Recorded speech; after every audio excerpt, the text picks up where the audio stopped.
केशवं बादरायणं सूत्रभाष्यकृतौ वन्दे भगवन्तौ पुनः पुनः। ईश्वरो गुरुरात्मेति मूर्तिभेदविभागिनी व्योमवद्व्याप्तदेहाय दक्षिणामूर्तये नमः। नारायणं समारम्भां शङ्कराचार्यमध्यमाम् अस्मदाचार्यपर्यन्तां वन्दे गुरुपरम्पराम्। नमस्ते शारदे देवी काश्मीरपुरवासिनी त्वामहं प्रार्थये नित्यं विद्यादानं च देहि मे। ब्रह्मस्वरूपा परमा ज्योतिरूपा सनातनी सर्वविद्याधिदेवी या तस्यै वाण्यै नमो नमः। सच्चिदानन्दरूपाय विश्वोत्पत्त्यादिहेतवे तापत्रयविनाशाय श्रीकृष्णाय वयं नुमः।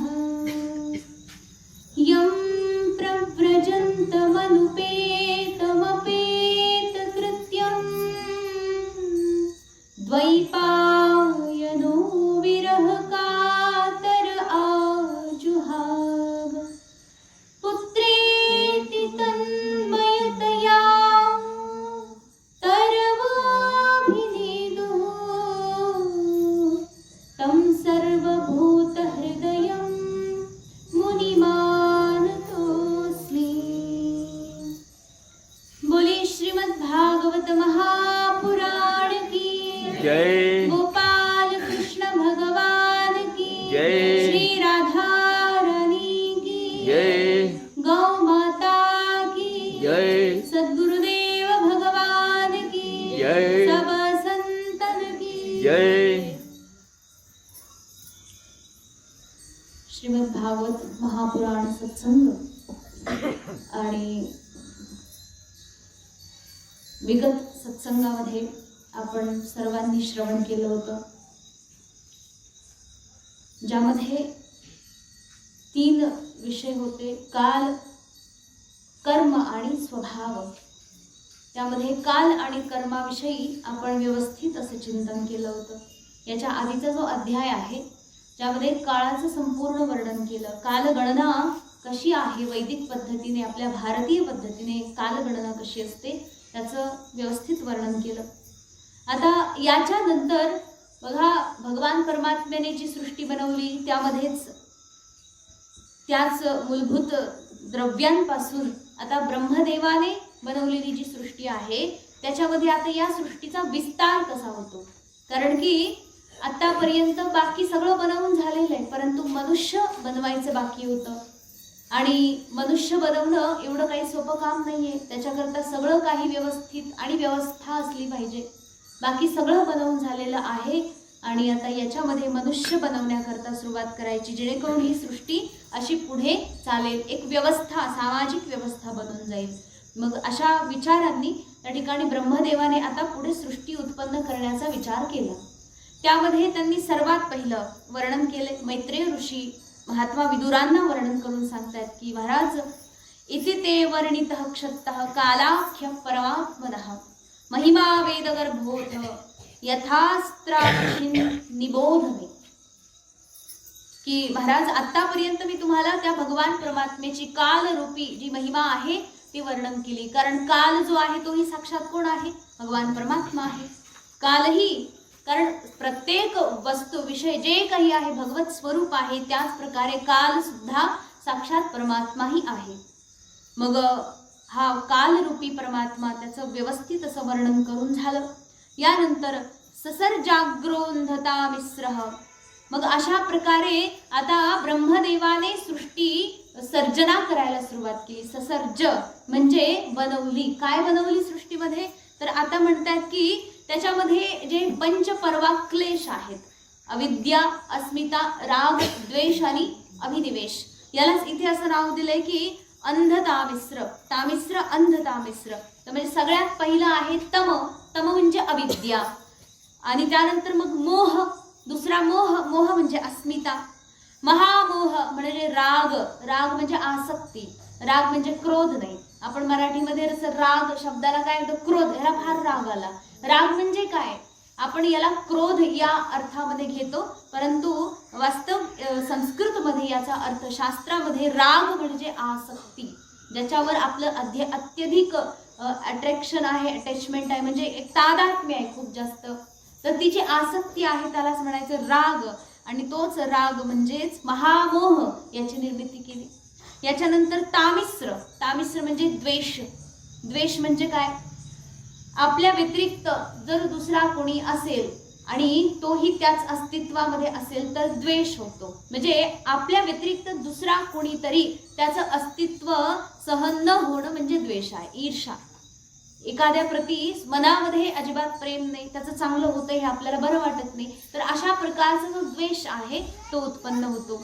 त्यानंतर म्हटलं अंधतामिश्र. अंधतामिश्र म्हणजे अभिनिवेश. राग, द्वेष, अभिनिवेश म्हणजेच अभिनिवेश जो अंधतामिश्र आहे.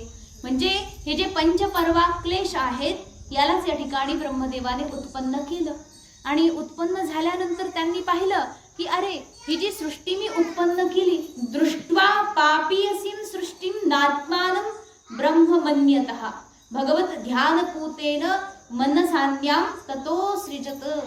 मग ब्रह्मदेवाने पाहिलं की ही सगळी पापीयसी म्हणजे ह्याच्यामध्ये फक्त पाप आहे.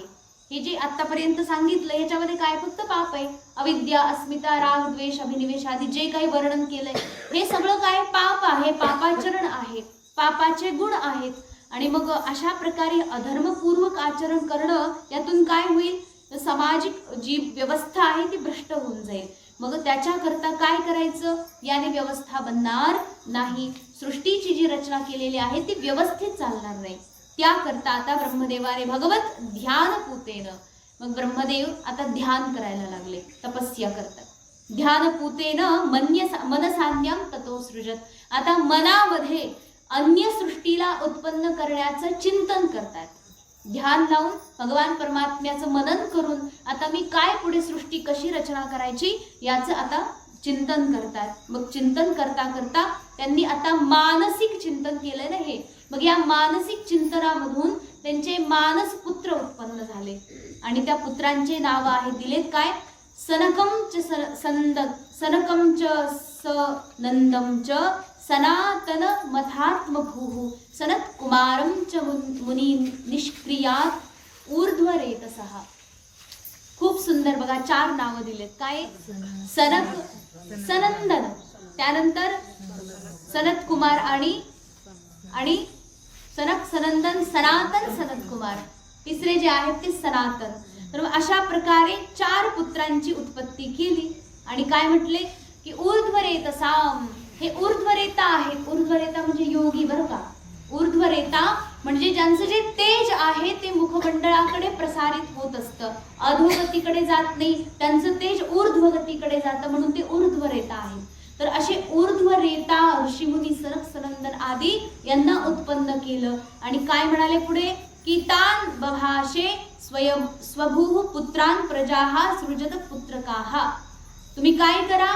भगवान परमात्म्याची इच्छा पूर्ण करा म्हटले. काय काय इच्छा आहे? म्हटले की ही जी सृष्टी आहे याला वाढवा. ही जी सृष्टी सर्जना करण्याचं जे कार्य आहे त्याला आता तुम्ही जाऊन पुढे पूर्ण करा. हे काय म्हटले? आम्हाला जमणार नाही, ही सृष्टी आम्ही उत्पन्न करू शकत नाही, आम्हाला वैराग्य जीवन जगायचे, संन्यास जीवन जगायचे, त्याच्यामुळे आम्ही हे करू शकत नाही.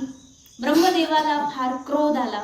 अनेक वेळा सांगितलं की तुम्ही करा, तर क्रोध आला. बघा बरं, आता इथे कारण काय आहे? तुम्ही ज्या गोष्टीला मनामध्ये ठेवलं ती गोष्ट उत्पन्न करतात. कारण बघा, ही जी सामाजिक व्यवस्था आहे, मनुष्याला निर्माण करायचे म्हणजे काय? वेद विहित कर्म करणारा कुणीतरी उत्पन्न व्हायला पाहिजे ना. मग वैदिक जे कर्म आहेत त्याला अनुसार, त्याला अनुकूल अशी व्यवस्था बनण्याकरता सगळ्यात पहिल्यांदा 2 धर्म निर्माण करावे लागतात. त्यापैकी बघा, 2 धर्म म्हणजे तुम्ही लगेच जाती धर्म आदी विचार करू नका. स्वाभाविक मनुष्याचा 2 प्रकारे कल्याण होऊ शकतं, 2 धर्माच्या द्वारे. म्हणजे कल्याण होण्याकरता 2 धर्म प्रामुख्याने सांगितलेत. पहिला म्हणजे प्रवृत्ती आणि दुसरा निवृत्ती. प्रवृत्ती धर्म म्हणजे तुम्ही प्रवृत्त व्हा कर्म करण्यामध्ये. वैदिक आदी जे काही कर्म आहेत शास्त्र विहित, त्या कर्मांना करण्याकरता काय करायचं? प्रवृत्ती मार्ग निवडायचा. मग त्यामध्ये तुम्ही ब्रह्मचारी अवस्थेमध्ये संपूर्ण शास्त्राचं अध्ययन गुरुकुलामध्ये करायचं आणि ब्रह्मचर्य जीवन पूर्ण झाल्यानंतर समावर्तन संस्कार करून विवाह करून गृहस्थ जीवन स्वीकार करायचा आणि गृहस्थ जीवन स्वीकार करून वैदिक धर्माचं आचरण करायचं. अत्यंत शुद्ध आचरणपूर्वक भगवान परमात्म्याची उपासना करायची. याला म्हणतात प्रवृत्ती धर्म. प्रवृत्ती आहे ही तुमची. कारण गृहस्थ जीवनामध्ये काहीही न करता निष्क्रिय होऊन चालत नाही. असं होऊ शकतं का? काहीही करायचं म्हणा, अगदी सामान्य ते लौकिक कर्म करायचं जरी म्हटलं तरी काहीतरी क्रिया करावीच लागते. हा संसाराचा नियम आहे. तुम्हाला एका जागी बसल्या बसल्या काही मिळणार नाही. तुम्हाला काहीतरी उद्योग करावाच लागेल. म्हणजे प्रवृत्ती हा तुमचा धर्म आहे. प्रवृत्ती ही तुमची व्यवस्था आहे. मग त्या व्यवस्थेला अनुकूल तुम्हाला ते कर्म सगळे करावे लागतील. आणि मग जो व्यक्ती प्रवृत्ती धर्मामध्ये जाणार आहे त्याला आपण त्याच प्रकारे उत्पन्न करतो, त्याच प्रकारे संस्कार देतो. आणि इथे जे आहे बघा, दुसरा जो निवृत्ती धर्म आहे ना, त्याचं लक्षण म्हणजे संन्यास जीवन आहे. म्हणजे बाकी सगळ्या गोष्टींचा त्याग करून. संन्यास म्हणजे काय? संन्यास शब्दाचा अर्थ माहिती आहे? 2 शब्द आहेत त्याच्यामध्ये बघा. एक पहिला उपसर्ग आहे सम आणि पुढे न्यास. सम म्हणजे सम्यक रूपेण, न्यास म्हणजे त्याग. न्यास शब्दाचा अर्थ आहे त्याग. सम्यक रूपेण म्हणजे संपूर्णपणे त्याग करणं म्हणजे संन्यास आहे. संपूर्णपणे त्याग करायचं. तर अशा प्रकारे संपूर्ण त्याग करून, कशाला त्याग करायचं? तर कर्म हा सगळ्यात पहिला आहे. कारण कर्मसन्यास म्हटलंय ना, तर कर्माचा त्याग करणं म्हणजे संन्यास आहे. तर तुम्ही जे काही कर्म करतात त्या सर्वाचा त्याग करून निष्क्रिय राहून अकिंचन त्या परमात्म्याचं निरंतर ध्यान करून त्याच्यामध्ये तल्लीन होऊन जायचं, हा संन्यास आहे. मग ही जी निवृत्ती मार्ग आहे बघा, याच्यामध्ये सुद्धा प्रकार आहेत. आपल्याला ते नाही पाहायचंय, परंतु संन्यास जो आहे तो अशा तशा माणसाने घेऊन चालत नाही. कारण की बघा, आपण म्हणू काय तर तेवढा उघड आहे. कर्म सोडायचं म्हटलंय ना, आम्हाला पण तसं कुठं करायची फार हौस आहे. एक कष्ट करायची फार इच्छा असते का लोकांना? हे करा, ते करा, ते करा, धावपळ करा, फार कष्ट करा, मोठी जबाबदारी घ्या आणि अगदी जनावरांसारखं खटत राहा आदी जे काही आहे ते जरी नाही म्हटले, लौकिक कर्म आहेत, एकदम साधारण कर्म आहेत. आणि वैदिक कर्म जरी म्हटलं, वेदविहित कर्म जरी म्हटलं तरी ते करण्याकरता सुद्धा परिश्रम लागतात. मग म्हणणार कशाला एवढे परिश्रम करायचे? हे सगळं सोडून द्यायचं आणि सगळ्यांनी काय करायचं? संन्यास घ्यायचा. किती सोपं आहे बरं, संन्यास घ्यायचा. मग हे चालेल का? जमेल का? का नाही जमणार? असं काय आहे जेणेकरून जमणार नाही? आणि असं काय पाहिजे जे की आपल्याकडे नाही? काय नाही बरं, सहज लक्षात येऊ शकतं. कर्म संन्यास म्हणजे काय? ज्याच्याकरता संपूर्ण त्याग हेही विधान आहे. मग सगळं कर्म आम्ही सोडून देऊ आणि असं संन्यासी बनून जाऊ. परंतु संन्यास घेण्याकरता सगळ्यात प्रथम अत्यावश्यक गोष्ट ती म्हणजे आहे वैराग्य. वैराग्य आवश्यक आहे. कारण बाकी सगळ्या कर्म कसं आहे ते सोडलं जात नाही, ते सुटलं जातं. कर्म हे करून करून करून करून कालांतराने सुटतं. जसं एकदा उदाहरण दिलं होतं की एखादा विद्यार्थी शाळेत घातला, त्यानंतर तो पहिलीला बसलेला आहे. पहिली सुटते का सोडली जाते त्याची? हा, सुटतो ना.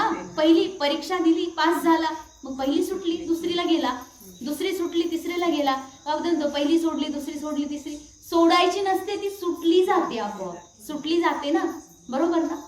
हे नाहीतर मग एखादा नापास झाला, नाही म्हणला मला सोडायचीच तरी पण मला ते पुढच्याच वर्गात बसायचं, कसं शक्य आहे? तू जरी बसला तरी परीक्षा देता येणार आहे का? नाही ना देता येणार. का बरं? कारण की तुझी पहिला जो वर्ग आहे तो सुटलेला नाहीये, तो सुटला पाहिजे. तू सोडून काय चालणार आहे? सोडून चालत नाही, सुटलं पाहिजे ते. तसंच हे कर्म आहे, या कर्माची एक एक पायरी आहे आपल्याला, आणि ते आपल्याला तिथे राहून ते करून ते सोडून चालत नाही, ते करावं लागेल. आणि करून करून करून जेव्हा त्याच्यामध्ये उत्तीर्ण होऊ तेव्हा ते आपोआप सुटलं जाईल आणि आपली जी आहे प्रमोशन होईल. पुढे पुढे हळूहळू एक एक एक एक पायरीने आपण पुढे जाऊ. ही आध्यात्मिक जीवनाचं प्रमोशन आहे. म्हणजे एक एक कर्म करून त्याच्यामधून मनाला निरासक्त होऊन त्याच्यापासून दूर होऊन हळूहळू हळू पुढे पुढे चालत राहायचे. मग हे जे कर्म आहे ते सोडून चालत नाही. मग तेच म्हटले, जे संन्यास घेण्याकरता कर्म त्याग करायचे म्हणजे काय आहे? ते कर्म आपोआप सुटले जातात. त्या कर्माप्रती जी आसक्ती आहे, आसक्तीचा जो ओलावा आहे बघा, काहीतरी ओली वस्तू असेल ना तर ती चिटकून राहते, कोरडी झाल्यानंतर झटकलं तरी ते निघून जातं. ओला कचरा म्हणजे ते कसं आहे, शरीराला काही चिकटलं तर ते आपण काय म्हणतो, काही नाही, ते वाळून गेलं की झटकलं तरी निघून जातं. तसा आसक्तीचा जो ओलावा आहे आपल्या कर्माप्रती, त्या आसक्तीचा ओलावा जेव्हा पूर्णपणे रुखून जातो, काय म्हणतात, वृक्ष होऊन जातो, तो ओलावा जेव्हा शांत होईल, सुकून जाईल, तेव्हा ती आसक्ती आपोआप गळून पडेल. त्याला म्हणावं लागणार नाही की तू आता निघ म्हणून, आसक्ती निघून जाईल. मग आसक्ती निघून गेली तर त्या ठिकाणी उत्पन्न झालेल्या वैराग्यातून सगळेच्या सगळे कर्म सुटून जातात आणि संन्यास आपल्या जीवनात प्राप्त होतो. सगळे कर्म आपोआप सुटून जातात. मग ही त्याग अत्यंत महत्वाचा आहे. सगळ्यात महत्वाची गोष्ट संन्यास जीवन करता त्याग आहे. मग त्यागालाच तर संन्यास म्हटलेलं आहे. आणि मग हा जो संन्यास आहे हा निवृत्ती धर्म आहे. याच्यामध्ये तुम्हाला प्रवृत्तीची गरज नाही, तुम्ही सगळं काही त्याग करून, कारण शास्त्री सांगते, भगवान शंकराचार्य जेव्हा श्रीमद भगवद्गीतेवर उपोद्घात भाष्य करतात तर त्याच्यामध्ये त्यांनी परमात्म्याने बनवलेल्या व्यवस्थेमधील ही प्रवृत्ती आणि निवृत्ती धर्माचं खूप सुंदर वर्णन करतात. तर जे निवृत्ती धर्म आहे ज्याच्यामध्ये की सगळं काही त्याग करून सगळीकडून निवृत्त होऊन आत्मचिंतनामध्ये तल्लीन त्या ठिकाणी झालं पाहिजे. मग अशा प्रकारे हा जो संन्यास जीवन आहे, मग या संन्यास जीवनामध्ये अत्यंत आवश्यक म्हणजे वैराग्य. वैराग्य म्हणजे विगत राग, विशेष रूपाने ज्यांचा राग निघून गेलेला आहे. राग म्हणजे काय? आसक्ती विशेष रूपाने गेली, बरं का, म्हणजे नुसती गेली असं म्हणायचं नाही, विशेष रूपाने गेली म्हणजे काय? अजिबात उरली नाही, अत्यंत आसक्तीचा पूर्णपणे अभाव आहे. मग अशा प्रकारे निरासक्त झालेलं जे जीवन आहे ते अत्यंत त्यागमय आहे, वैराग्यमय आहे. त्याच्यामध्ये निवृत्ती धर्म जोपासला जाऊ शकतो. मग त्या ठिकाणी असं नाहीये बघा, मग कोणी म्हणेल की संन्यास फक्त मग निवृत्ती धर्मामध्येच होईल, विवाह अजिबात करायचाच नाही आणि मग संपूर्ण त्याग करून निवृत्ती धर्म त्यालाच म्हणायचं, कारण विवाह म्हटलं की प्रवृत्ती आलीच. परंतु त्या ठिकाणी संन्यास होऊ शकत नाही असं नाहीये. बघा, संन्यासाचं एक विधान आहे. भगवान गीतेच्या 6व्या अध्यायामध्ये सांगतात ना, अनाश्रित कर्मफलम कार्यम कर्म करोति यः स संन्यासी च योगी च न निरग्निर्न चाक्रियः. अत्यंत सुंदर. आता ह्याच्यावर चिंतन करत असताना अनेक लोकांची मत वेगळी काय काय असतात. ज्या व्यक्तीने गुरुमुखामधून श्रवण केलेलं आहे त्याला व्यवस्थित याचा अर्थ कळू शकतो. अनाश्रित कर्मफलम कार्यम कर्म करोति यः. तर या ठिकाणी भगवान सांगतात की हे बघा, की जो व्यक्ती गैरिक वस्त्र धारण करतो म्हणजे भगवे कपडे घालतो आणि निरग्नी होतो. निरग्नी म्हणजे काय? जसं बघा, संन्यास जर तुम्ही कधी पाहिला असेल, आपला संन्यास तुम्ही पाहिला असेल तर असेल बघा, त्याच्यामध्ये एक विरजा होम होतो. विरजा होम म्हणजे संन्यास घेण्यापूर्वी हा होम केला जातो. विरजा होम झाला की ती व्यक्ती निरग्नी होऊन जाते, म्हणजे त्याच्या आयुष्यामधील सगळ्यात शेवटचा होम आहे तो. त्याच्यानंतर त्याला होम आदी करण्याची आवश्यकता राहत नाही. होम आधीच नाही, त्याला अग्नीचा स्पर्श करणं सुद्धा मनाई आहे. अग्नीचा स्पर्श, गरम वस्तू कुठल्याही वापरायच्या नाही, त्याला तेही मनाई आहे. त्याच्यामध्ये विरजा होम म्हणतात. मग सगळ्यात शेवटची आहुती प्रदान केली त्याच्यानंतर आहुती दिली जात नाही. मग तो विरजा होम झाल्यानंतर तो व्यक्ती निरग्नी होऊन जातो, म्हणजे अग्नीची आता त्याच्या जीवनात आवश्यकता राहिलेली नाही. मग अग्नीच्या साक्षीने त्याने या प्रकारचे सगळे कर्म त्याग केलेले आहेत. मग तो निरग्नी व्यक्ती आता संन्यास घेतोय. मग संन्यास घेताना गुरुकडून गुरु कृपेतून त्या ठिकाणी त्या व्यक्तीला हे गैरिक वस्त्र धारण करायला मिळतात. मग सगळ्यात महत्त्वाचं म्हणजे काय, निरग्नी होणं आणि गैरिक वस्त्र धारण केलं. आणि याच्यामध्ये अक्रिय म्हणजे काही कोणत्याही प्रकारच्या आता कर्मामध्ये प्रवृत्ती दाखवायची नाही. मला हे करायचं आहे, मला हे अमुक व्हायचं आहे, अशा प्रकारची जी इच्छा आहे या सगळ्यांचा पूर्णपणे अंत या प्रकारे याला म्हणतात संन्यास. न निरग्नी न चाक्रिय. मग हे जे संन्यास घेतलेला आहे ना, मग हा विविदिशा संन्यास आहे, ज्याला की विधिविधानपूर्वक घेतला जातो. परंतु भगवान जो संन्यास या श्लोकामध्ये सांगतायत हा विद्वत संन्यास आहे. कारण की भगवान स्पष्ट सांगतायत की संन्यास त्याला म्हणायचं नाही. कशाला? न निरग्नी न चाक्रिय. म्हणजे जो व्यक्ती आता निरग्नी झाला आणि जो अक्रिय झाला त्याला फक्त संन्यासी म्हणायचं नाही. तो संन्यासी आहेच, ते संन्यासाचं चिन्ह आहे, ते संन्यासाचं काय लक्षण आहे, प्रतीक आहे. परंतु फक्त तेवढ्यालाच संन्यासी म्हणायचं नाही, त्याच्या व्यतिरिक्त सुद्धा काहीतरी संन्यास आहे. काय आहे तो? तर मग त्याचं वर्णन म्हटले की अनाश्रित कर्मफलम. अनाश्रित म्हणजे बघा, अनाश्रित कर्मफलम कार्यम कर्म करोती. कार्यम कर्म करोती म्हणजे तो कार्य करतोय, कर्म करतोय, परंतु कसे? म्हणजे बघा, कर्म करणं म्हणजे स्वाभाविक प्रवृत्ती आहे. तो कर्म करतो, परंतु कसे कर्म करतोय? अनाश्रित कर्मफलम म्हणजे कर्मफळाची आसक्तीचा त्याग केलाय. कर्मफळाप्रती आश्रय उरलेला नाही. म्हणजे हे कर्म मी केलं आणि त्यातून मला हे मिळेल, म्हणजे अशा प्रकारे त्या कर्मफळाचा आपण आश्रय घेतो ना, त्यातून माझं असं होईल, त्याचं माझं अमुक होईल, तमुक होईल. ही कार्यसिद्धीचं जे आश्रय आहे, मला हे कर्म करून ते फळ मिळेल, अशा प्रकारे त्या फळाची इच्छा त्या ठिकाणी अजिबात ठेवली जात नाही. कर्म करतो परंतु निष्क्रिय भावाने कर्म करतो, परंतु मला त्याचं फळ मिळावं अशी अजिबात अपेक्षा नाही. अकिंचन त्या ठिकाणी म्हटलेलं आहे की अनाश्रित, आश्रय घेत नाही, कर्मफळाचा अत्यंत त्याग करूनच तो कर्म करतोय, त्याला सुद्धा काय म्हणायचंय? संन्यासी म्हणायचे. बघा, म्हणजे न निरग्नी, फक्त निरग्नी आणि अक्रिय माणसाला तुम्ही संन्यासी म्हणू नका. कारण की आजकाल त्याचं काय, भगवान परमात्म्याला माहित होतं की पुढे जाऊन काय होणार आहे. बरोबर आहे ना? पुढे जाऊन काय होणार आहे माहित होतं. पूर्वीच्या काळामध्ये एक म्हणजे हा विदिशा संन्यास जो आहे तो ते आत्मचिंतन प्राप्त करण्याकरता घेतला जात होता आणि प्रामाणिकपणे त्याला त्या ठिकाणी पालन सुद्धा केलं जात होतं. आणि कलियुगामध्ये अत्यंत विचित्रपणा होईल. मग फक्त जो व्यक्ती गैरिक वस्त्र धारण केलेला आहे, ज्यानं निरग्नी व्रत घेतलेला आहे, अशा प्रकारच्या व्यक्तीलाच फक्त संन्यासी मानलं जाईल. बाकी जे खरे सद्गृहस्थ आहेत, घरी राहतायत परंतु काय करतायत? अनाश्रित कर्मफलम, कर्मफळाचा त्याग करून कर्म करतायत, प्रामाणिकपणे शास्त्रीय कर्म करतायत, तर त्यांना कुणी साधू मानणार नाही, त्यांना कुणी संत महात्मा संन्यासी मानणार नाही. त्याच्याकरता बघा म्हटलेलं आहे की जो व्यक्ती गृहस्थ जीवनामध्ये सुद्धा, म्हणजे हा संन्यास जो आहे विद्वत संन्यास, याला कोणत्याही वेशभूषेची किंवा कोणत्याही प्रकारच्या बाह्य आडंबराची आवश्यकता नाही, त्याची अपेक्षा ठेवत नाही. ती अंतरंग स्थिती आहे. विद्वत संन्यास एक स्थिती आहे आणि ही स्थिती कुठेही असू शकते. कुठे म्हणण्यापेक्षा असं म्हणणार का, बघा भगवान परमात्मा स्वाभाविक, जो व्यक्ती आतून संन्यासी आहे, जो व्यक्ती स्वाभाविक अंतरंग स्थिती त्याची विद्वत संन्यासाची आहे, तर तो व्यक्ती स्वाभाविक बाहेरून सुद्धा असे विचित्र कामं काही करणार नाही. त्याच्या हातून मुळात अशी कामं घडणारच नाही.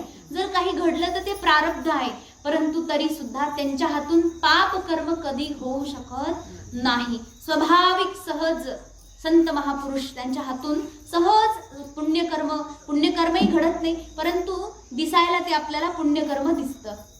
कारण कर्मफळाची अपेक्षाच नाही ठेवलेली.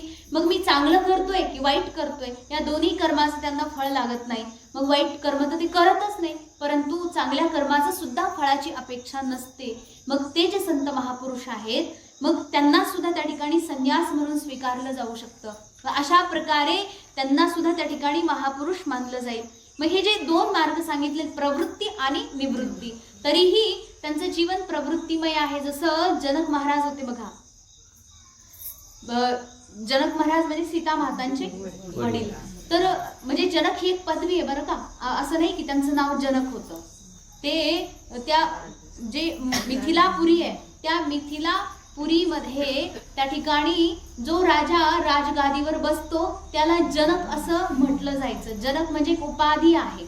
आणि सीता मातेचे जे वडील होते ते त्या गादीवरचे 18वे जनक होते बरं का. आणि मग ते 18वे जे जनक आहेत त्यांची स्थिती सांगतात की ते कसे होते, महात्मा होते, त्यांना कोणत्या गोष्टीचा फरक पडत नव्हता. राजा होते, प्रजापालन करत होते, असं वाटत होतं की व्यवहार करतायत, चालतायत, बोलतायत, उठतायत, जर कोणी अपराधी समोर आला तर त्याला दंड पण देतायत. मग अशा प्रकारे हे आचरण करणारे हे स्थितप्रज्ञ कसे काय, हे संन्यासी कसे काय, तर त्यांचं वर्णन बघा विद्वत संन्यासामध्ये घटित होतं. हे महापुरुष खरं तर आतून त्यांची वृत्ती जी आहे ती साधू आहे, त्यांची आंतरिक वृत्ती स्थिती जी आहे ती संन्यासाची आहे. कारण एकदा असं झालं होतं, एकदा म्हणजे ते आपल्या गुरूंच्या आश्रमामध्ये जाऊन ध्यान करत होते. तिकडे राजवाड्याला आग लागली, बरंच काही पेटून गेलं आणि सगळ्यांनी येऊन सांगितलं महाराज जनकांना की महाराज राजवाड्याला आग लागली, बरंच काही अगदी ध्वस्त होत चाललंय.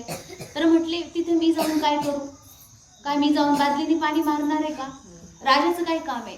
कारण काम सगळ्यांना वाटून दिलेली आहेत. सगळे काही जे काही लोक आहेत नोकर चाकर आदी आदी ह्या सगळ्यांना ज्याची त्याची कामं दिलेली आहेत. मग अग्नी विझवायचं काम ज्याचं आहे त्याने कामाला लागावं. तिथे मी जाऊन काय करणार आहे, मी तिथे जाऊन काहीही करू शकत नाही. मग काही जर मी करूच शकत नाही तर मी जाऊन तरी काय करू. बस ध्यान करत राहिले, फरक पडला नाही. राजवाडा जळतोय, जळू द्या, ज्याचं काम आहे तो करतोय आणि त्या कामामध्ये किती उत्तीर्ण होतं ते भगवान जाणे. जर काही उरलं तर भगवत इच्छा, काही सगळंच गेलं तर ती पण भगवत इच्छा. कसल्याही प्रकारचा फरक पडत नाही. म्हणजे प्रजावत्सलता नाहीये असं अजिबात नाहीये.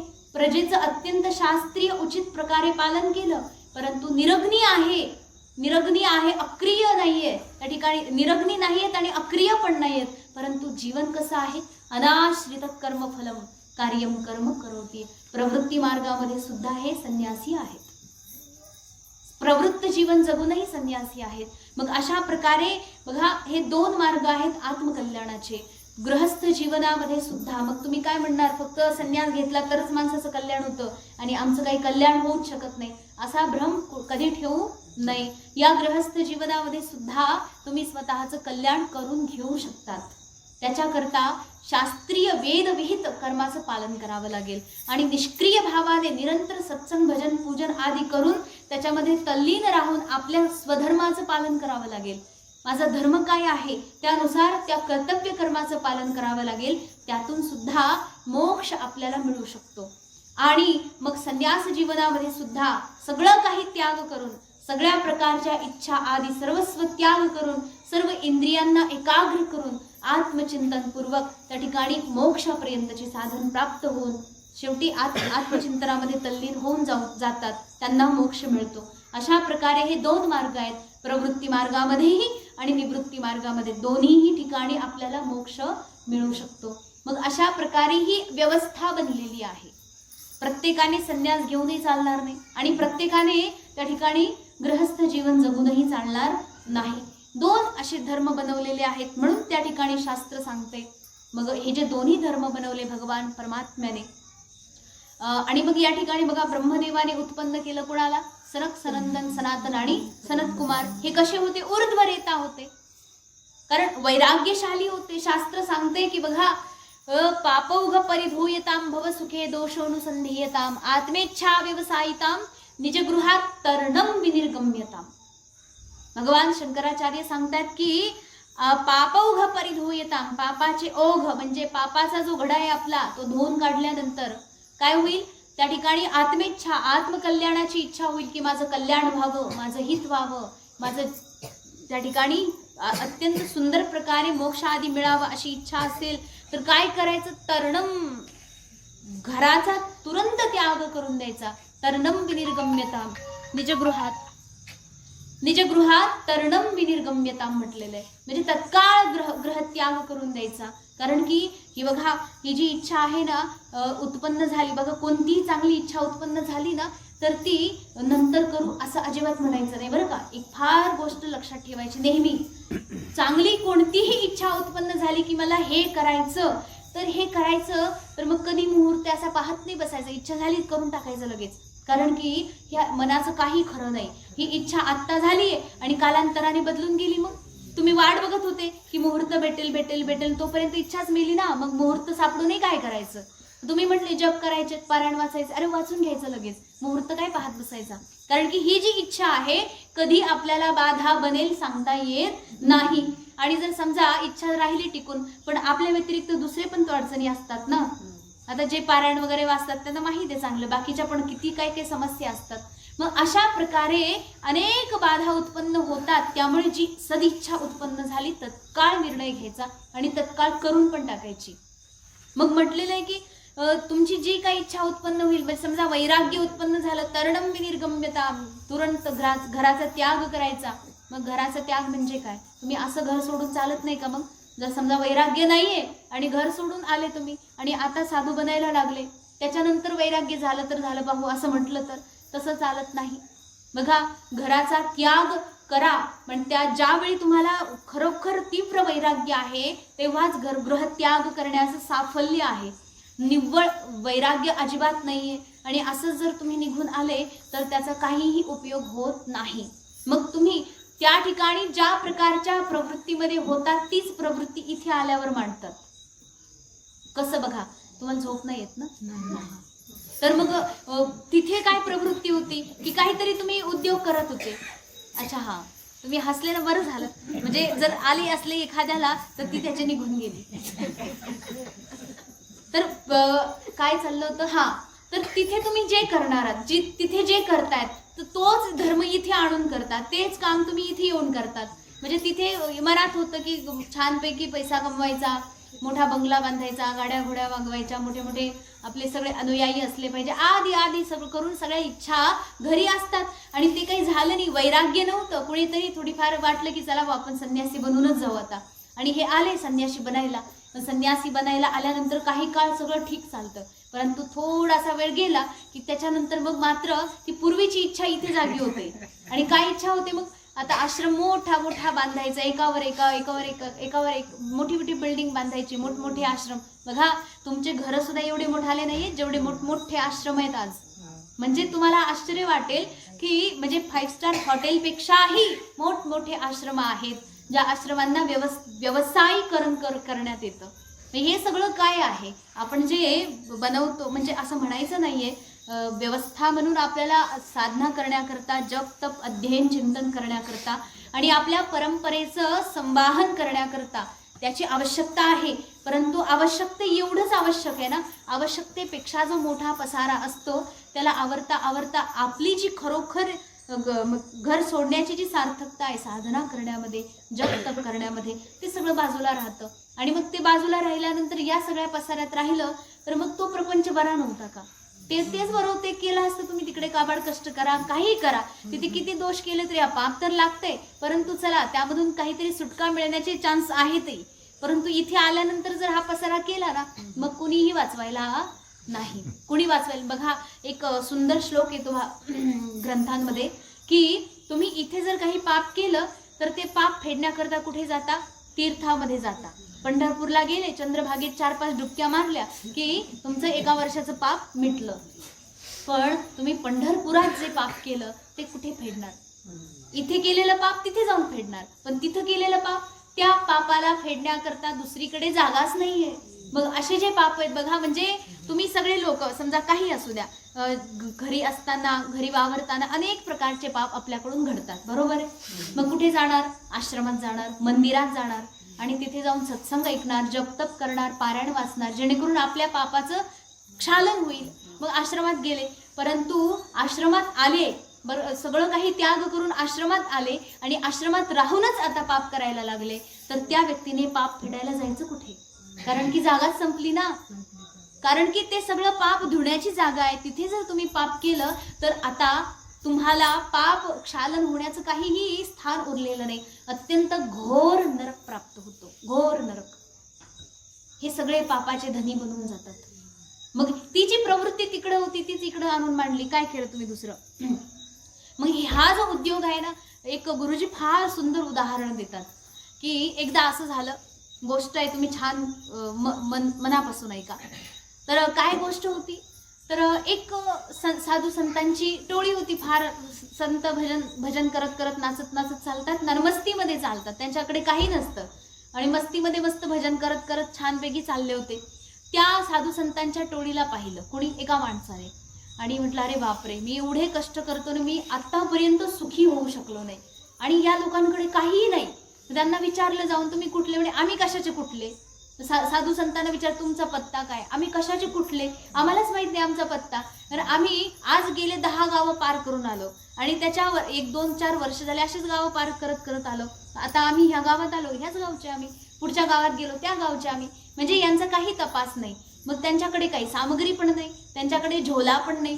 त्यांचा जर प्रपंच तुम्ही पाहिला तर काय असेल, अंगावरचा एक कपडा आणि हातामध्ये टाळ चिपळ्या वगैरे जे काही असेल, भजनाची जी सामग्री आहे तेवढंच त्यांचं धन, तेवढंच त्यांचा संसार. मग ह्याने पाहिलं, अरे बापरे, हे लोक एवढे सुखी झाले एवढं सगळं करून, आणि मी काय करतो, काहीतरी उद्योग करतोय आणि त्याच्यामध्ये मी सुखी झालो नाही. चला यांच्याच टोळीमध्ये जाऊन समाविष्ट हो. म्हणजे महाराज, तुमच्याकडे एखादा एक्स्ट्रा ड्रेस असला तर द्या मला घालायला. ते म्हटले एवढ्या लवकर काय घाई आहे, तू चाल तर आमच्या सोबत. म्हणे बरं ठीक आहे, काय हरकत नाही. हे साधू संतांची टोळी चालत चालत चालत एकदा एका आश्रमावर पोहोचली. आश्रमामध्ये मोठा हॉल होता. मग सगळ्यांना म्हटले, महाराज लोक तुम्ही इथं झोपा, सगळे आसन वगैरे लावून दिलं, तुम्ही आराम करा. आणि रात्रीची वेळ, असं 2-4 दिवस गेले, एक आठवडाभर जवळपास निघून गेला. तर साधू संतांना पहाटे उठायची सवय असते. पहाटे उठले, पाहतायत तर इथे एक लंगोटी सुकवली होती. एक महात्मा म्हणतात, अरे इथे कौपिन वाळवली होती, ती सापडत नाहीये. दुसरे म्हणाले, माझा कपडाच गायब आहे. एक म्हणाले, माझा टॉवेल गेला. एक म्हणाले, माझं कमंडल जागी नाहीये. माझं कमंडल तुमच्या तिथे कसं काय गेलं, तुम्ही कसं काय घेऊन गेले माझं कमंडल, बरं ते द्या बरं आता. अशा प्रकारे अदला बदली झाली, कुठेच काय, कुठे काय, कुठे काय, एकदम कुणाचं कोणाला सापडत नव्हतं. दररोज एकच तक्रार सगळ्यांची. ते म्हटले, नाही कुणीतरी गडबड करते, या सगळ्यामध्ये काहीतरी गडबड होते. म्हटलं एक दिवस काम करू आपण, रात्रीच गडबड होते ना, कारण दिवसभर तर आपण जागे, रात्री जागे राहून पाहू की नेमकं हे करतंय कोण.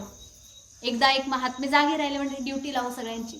बाकी सगळे झोपले होते आणि एक मात्र जागे राहिले. त्यांनी पाहिलं की तो व्यक्ती जो नवीन सामील झालेला आहे, आत्ताच त्या ग्रुपमध्ये सामील झालेला आहे, त्याने काय केलं, रात्री सगळे झोपलेले पाहिले. अरे वा, हे लपून पाहत होते, छान. मग त्याने काय केलं, उठला, हे कमंडल उचललं, तिकडे नेऊन ठेवलं. त्यांची कौपिन उचलली, इकडे ठीक टाकून दिली. याची चप्पल तिकडे. हे असं सगळं अगदी खुराफाती उद्योग सुरू केला. कुणी, त्या नवीन सामील झालेल्या माणसाने. आणि मग असं सगळं झालं आणि आता कुठेतरी तो शांतपणे बसला. मग ते जे महात्मा जागे होते ना, त्यांनी बाकीच्या सगळ्यांना जागं केलं. म्हणजे हे बघा, हा आहे तुमचा अपराधी, याने हे असं सगळं केलं, वर्णन करून सांगितलं. सगळे महात्मे म्हटले, रे राम राम राम राम, ठीक आहे तू केलं, त्याच्यामध्ये आमचं काही बिघडलं काही नाही एवढं. तरीही बघा, रुटीनमध्ये जे असतं, जिथे जे ठेवलेलं आहे, कारण पहाटे पहाटे कुणाला त्रास द्यायचा नाही का, आता ते तुम्हाला कळेल चांगलं. तर तुमच्या घरी जर कोणी पहाटे उठलं, तुमची झोप मोडली म्हणजे कसं काय व्हायचं. त्यामध्ये बघा, तरी संत महात्मे म्हणाले, तू असं का केलं, असं का करतो, त्याचं काय कारण आहे, रात्रभर जागून हे इकडचं तिकडे. तो म्हटला, काय महाराज की नाही, म्हणजे माझी अशी सवय आहे. काय सवय, रात्रभर जागायची. आणि काय करायचं जागून, तो म्हणतो मी रात्रभर जागून चोऱ्या करत होतो, चोरी करायची माझी सवय होती. इकडचं चोरायचं, तिकडे करायचं, हे करायचं, म्हणजे चोरी करत होतो. आता इथे आलो, चोरी करण्याचं तर सामानच काही नाहीये तुमच्याकडे, काय चोरायचं, काही लंगोटी चोरून काय व्हायचंय, है की नाही, कमंडल चोरून काय व्हायचंय. बरं, इकडे चोरण्याचं काही सामानही नाही. आणि वरून आता तुमच्या संगतीमध्ये आल्यानंतर मला आत्ता कळायला लागलं की चोरी करणं चांगलं काम नाहीये. त्याच्यामुळं पण ती सवय लागली, काय करायचं, त्याचं सवय तर लागली आहे ना. त्याच्यामुळे काही झालं तरी आता ते उद्योग काहीतरी करावा लागतो. म्हणून बस इकडचं तिकडे, तिकडचं इकडे, असं हे जे उद्योग मी चालवले फक्त माझ्या मनाला समाधान वाटावं म्हणून. हा जो उद्योग आहे तो का केला त्याने, वैराग्य नव्हतं, साधना नव्हती, वैराग्यच नव्हतं, सगळं काही सोडून साधू संतांच्या सोबत आला. नाही आला, त्याने खूप चांगलं केलं, थोडं तरी सुधारला ना, चोरी करायचं सोडलं. परंतु हा जो उद्योग होता तो काही त्याच्याने अजूनही सुटत नव्हता. म्हणजे विचार करा, आपली ही जी प्रवृत्ती आहे ही जर घेऊन आपण सहज आलो तर त्याच्यामध्ये कालांतराने परत एकदा डुबून जाण्याची शक्यता असते. आल्यानंतर तरी निदान व्यवस्थितपणे साधना करावी माणसाने, जेणेकरून मिळालेली संपत्ती जशी त्यांना तृणवत असते, मिळालेल्या संपत्तीवर त्यांना काडी मात्रही लोभ मोह नसतो. अशा प्रकारचे जे संत महापुरुष आहेत त्यांच्या सानिध्यात राहून तरी निदान त्याच्यावरती आपण स्वतः उतरलं पाहिजे, अंमल केलं पाहिजे. मग अशा प्रकारे वैराग्य अत्यंत आवश्यक आहे. मग वैराग्य जेव्हा असेल तर तो संन्यास उचित आहे. मग प्रवृत्ती आणि निवृत्ती अशा प्रकारचे हे दोन्ही मार्ग. मग बघा, ब्रह्मदेवाने जे सनत कुमार आहेत त्यांना उत्पन्न केलं आणि ते ऊर्ध्वरेता होते, ते निवृत्ती मार्ग जायचं म्हटले. ब्रह्मदेवाला फार क्रोध आला. तर क्रोध कशाला आला असेल बरं? कारण की बघा, ब्रह्मदेवाने उत्पन्न केलं यांना काहीतरी विचार करूनच केले. मानसिक आहेत पुत्र आणि मानसिक मध्ये त्यांच्या मनामध्ये निवृत्ती मार्गाला सुदृढ बनवण्याचा संकल्प होता. कारण की निवृत्ती मार्ग जोपर्यंत सुदृढ होत नाही तोपर्यंत प्रवृत्ती मार्गाची स्थापना करता येऊ शकत नाही. वैराग्य काय आहे माहीतच नाहीये, ज्ञान भक्ती काय आहे माहीतच नाहीये आणि त्या ठिकाणी तुम्ही सरळ सरळ प्रपंच आणि सगळ्या लोभ वाढवणाऱ्या वस्तूंना जमवत गेले तर त्याच्यामध्ये माणूस कायमचा फसून जाईल आणि कधीही तुम्ही मोक्ष मिळवू शकणार नाही. त्याच्याकरता निवृत्ती मार्ग सुदृढ बनवणं फार महत्वाचं आहे. आणि प्रवृत्ती मार्गामध्ये जातील अशा प्रकारच्या पुत्रांना मनामधून उत्पन्न केलं ब्रह्मदेवाने. मग ठीक आहे, तुम्ही उत्पन्न केलं कशा करता? प्रवृत्ती मार्गाला सुदृढ बनवण्याकरता. मग हे चौघही काय म्हणाले की आम्ही प्रवृत्ती मार्गामध्ये जातोय. मग प्रवृत्ती मार्गामध्ये चाललेल्यावर परत तुम्ही क्रोध का करता? ज्याच्याकरता तुला बनवलंय तुम्ही तेच काम करतायत ना, मग ते काम करत असताना परत क्रोध कशाला यायचा? मग ब्रह्मदेवाला क्रोध का आला त्याचंही कारण आहे. परीक्षा केली ना त्यांनी की खरोखर हे प्रवृत्ती मार्गामध्ये टिकू शकतात की नाही, म्हणून त्यांना का सांगितलं आधी की तुम्ही जा प्रपंच वाढवा. त्यांना निवृत्ती मार्गाचा उपदेश का दिला नाही ब्रह्मदेवाने? सरळ सरळ निवृत्ती नाही सांगितली, पहिली प्रवृत्ती सांगितली. आणि त्या प्रवृत्तीमध्ये त्यांच्या मनात अजिबात आसक्ती नाहीये, अजिबात मोह नाहीये. अशा प्रकारे जेव्हा ब्रह्मदेवाला कळालं तेव्हा त्यांनी मग शाप देऊन टाकला. काय दिला शाप? म्हणजे तुम्ही आजीवन हे ब्रह्मचर्य जे म्हणता, 5 वर्षाचे बाळ होते ना, 5 वर्षाचेच राहताल तुम्ही, याच्यापेक्षा मोठे होणार नाही. अत्यंत क्रोध आला. निवृत्ती मार्गामध्ये त्यांना पाठवून दिलं, म्हणजे जा तुम्ही. अशा प्रकारे जेव्हा ब्रह्मदेवाला क्रोध आला तर त्यांच्या क्रोधामधून एक बालक निर्माण झालं, बालक उत्पन्न झालं. आणि त्यांचा क्रोध जसा होता त्या क्रोधामुळे हे सुद्धा कसं झालं? नीललोहित त्यांचं वर्णन केलंय की म्हणतात, धिया निगृह्यमाणोपी भ्रुवोर मध्यात प्रजापते हे सद्यो जायत तन्मन्युः कुमारो नीललोहितः. तर अशा प्रकारे मन्यू शब्द वापरलेला. मन्यू म्हणजे क्रोध, त्या क्रोधामधून ते उत्पन्न झाले. आणि अशा प्रकारे ते जे बाळ उत्पन्न झालं तर त्याचा रंग होता नीललोहित. नीललोहित म्हणजे निळा काळा असा मिश्रित जो रंग असतो, निळा काळा निळा म्हणतो ना आपण त्याला, तर काळा निळा रंगाचा एक पुत्र बालक उत्पन्न झाला. आणि तो उत्पन्न झाल्याबरोबर रडायला लागला, मोठमोठ्याने रडायला लागला. तर त्याचं ते रुदन ऐकतं. सवई रुरोद देवानां पूर्वजो भगवान भवः नामानी कुरुमेधातः स्थानानी च जगद्गुरो. मग ते जे बाळ होतं रडायला लागलं मोठमोठ्यानं. तर ब्रह्मदेवाला काय म्हणे की तुम्ही मला उत्पन्न केलं, आता मी राहू कुठे? म्हणून मोठ्या मोठ्याने रडायला लागलं. म्हणजे मी राहू कुठे याच्याकरता, मी काय राहू, काय खाऊ, कसं जगू, अशा प्रकारे जेव्हा प्रश्न विचारले आणि मोठमोठ्याने रडायला लागलं तेव्हा ब्रह्मदेवाने सांगितलं की रुद, तुम्ही रडू नका, शांत व्हा. तुम्ही कोण आहात? तर तुम्ही रडतायत ना आता सध्या. मग रडतायत, जन्म झाल्याबरोबरच तुम्ही रडायला सुरुवात केली, म्हणून तुमचं नाव काय पडेल? रुद्र. काय म्हणे? रुद्र.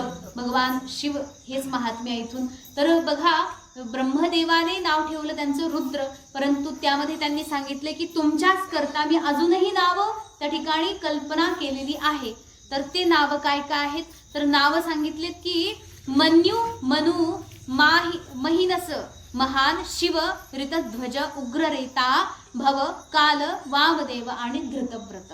असे हे 11 नावं आहेत. कोणाचे? एकादश रुद्र आहे ना, एकादश रुद्र जे 33 कोटी देव आहेत ना, त्या 33 कोटी देवापैकी हे 11 रुद्र आहेत. 33 कोटी म्हणजे काय? 33 कोटी म्हणजे 33 करोड नाही बरं का, 1-2 करोड असे 33 करोड नाही. कोटी या शब्दाचा अर्थ होतो संस्कृतमध्ये प्रकार. कोटी म्हणजे आणखी एक अर्थ हा आहे प्रकार. तर 33 प्रकारचे देव म्हणजे 33 कोटी देव. त्यापैकी 11 त्या ठिकाणी आहेत. पहिले हे रुद्र, 12 आदित्य, 8 वसु आणि 2 अश्विनी कुमार. एकूण झाले किती? 33 कोटी देव. अशा प्रकारे हे जे 11 रुद्र आहेत, मग या 11 रुद्रांची ही सगळी नावं आहेत. मन्यू, मनु, महिनस, महान, शिव, ऋतध्वज, उग्ररेता, भव, काल, वामदेव आणि धृतव्रत असे हे यांचे 11 नावं. आणि त्या ठिकाणी मग ब्रह्मदेवाने सांगितले की तुम्हाला राहण्याची ठिकाणं सुद्धा मी आधीच तयार ठेवलेले आहेत. काय ठिकाण आहेत तर सांगितले सगळ्यात पहिलं ठिकाण म्हणजे हृदय. हृदयामध्ये राहा. बघा भगवान शंकराला म्हणजे रुद्रांना काय सांगितलं? हृदयामध्ये राहा. कोणाच्या हृदयामध्ये? सर्व प्राणी मात्रांच्या हृदयामध्ये. त्या प्राणी मात्रांच्या इंद्रियामध्ये राहा, त्यांच्या प्राणामध्ये राहा. 5 जे महाभूत आहेत, पृथ्वी, अप, तेज, वायू, आकाश, आकाश, वायू, अग्नी, जल, पृथ्वी, म्हणजे हे जे पंचमहाभूत आहेत त्याच्यामध्ये तुम्ही राहा. सूर्य, चंद्रमा आणि तप. किती झाले हे एकूण? बघा 5 ज्ञानेंद्रिय, 5 महाभूत, त्यानंतर हृदय, इंद्रिय, प्राण, किती झाले हे? 8. त्यानंतर सूर्य, चंद्रमा आणि तप, हे किती झाले? 8 आणि 3 11 स्थानं राहायला दिले 11 रुद्रांना. आणि म्हटले तुम्ही एकटे राहायचं नाही, मग काय करायचं? म्हणजे तुम्हाला पत्नी पण देतो आम्ही. पत्नी दिल्या. कोणत्या कोणत्या त्यांची या नावं यथाक्रमे आहेत. ज्या ज्या त्या रुद्राला त्याची ती पत्नी दिली गेली. तर त्यामध्ये सांगितले सगळ्यात पहिली धी, त्यानंतर वृत्ती, उशना, त्यानंतर उमा, नियुता, नियुत, सर्पी, इला, अंबिका, इरावती, सुधा आणि दीक्षा. अशा प्रकारचे हे 11 रुद्राणी आहेत. म्हणजे 11 रुद्र, त्यांच्या 11 रुद्राणी. आणि त्यांना म्हटले की तुम्ही आता तुमचा प्रपंच करा. म्हणजे तुम्हाला राहायला जागा दिली, तुम्ही आहात, तुमची पत्नी आहे, आता जाऊन काय करायचं? प्रपंच विस्तार करा. ठीक आहे म्हटले. आज्ञापालन केले आणि हे जाऊन प्रपंच वाढवायला लागले. परंतु हे कसे आहेत? हे रुद्र आणि हे रुद्राणी दोघं मिळून काय करतील? प्रपंच पण त्यांनी त्यांच्यासारखा केला. हे रुद्र जसे होते यांनी त्यांची संतती पण त्यांच्यासारखीच उत्पन्न केली. ती संतती म्हणजे सगळे काय? भूत, प्रेत, पिशाच आदी जे आहेत ना, भूत, प्रेत आदी हे सगळे भगवान शंकराचे पोरं आहेत. मग या सगळ्यांना उत्पन्न केलं. आणि ब्रह्मदेवाने पाहिलं की अथाग संख्येमध्ये भूत, प्रेत सगळे यांनी काय केलं?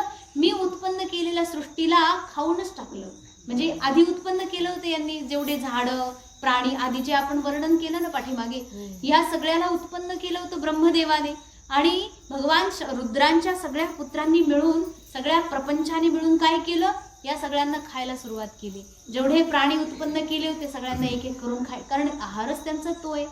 मग हे म्हटले हो हो महाराज तुम्ही थांबा, हे असं काही करू नका. आता तुम्ही तुमची जी सृष्टी उत्पन्न करायचं काम सुरू केलं होतं ते बास करा, खूप झालं, ते बंद करा. मग आता काय करायचं ब्रह्मदेवापुढे? परत प्रश्न. कारण की सृष्टी अशी जर वाढली तर जे बनवलेलं मी आहे, म्हणजे मी इकडे बनवत चाललो नाही, हे इकडं खात चालले, त्याचा उपयोग काय आहे? त्याच्यामुळे तुम्ही आता काय हे करू नका. अशा प्रकारे ब्रह्मदेवाने सांगितलं. भगवान रुद्र थांबले. मग आता काय करायचं? तेव्हा ब्रह्मदेवाने परत एकदा जाऊन तप केलं, साधना केली, मानसिक रूपाने संकल्प करून आता पुढे उत्पन्न करतील. तर ते 10 मानसपुत्र आहेत. ते मानसपुत्रांपासून पुढे ही संपूर्ण सृष्टी उत्पन्न झालेली आहे. अशा प्रकारे याचं वर्णन आपण उद्या करूयात. झालेली सेवा भगवत चरणी समर्पित करून वाणीला विराम देऊ. ओम पूर्णमद पूर्णमिदं पूर्णात् पूर्णमुदच्यते पूर्णस्य पूर्णमादाय पूर्णमेवावशिष्यते. ओम शांती शांती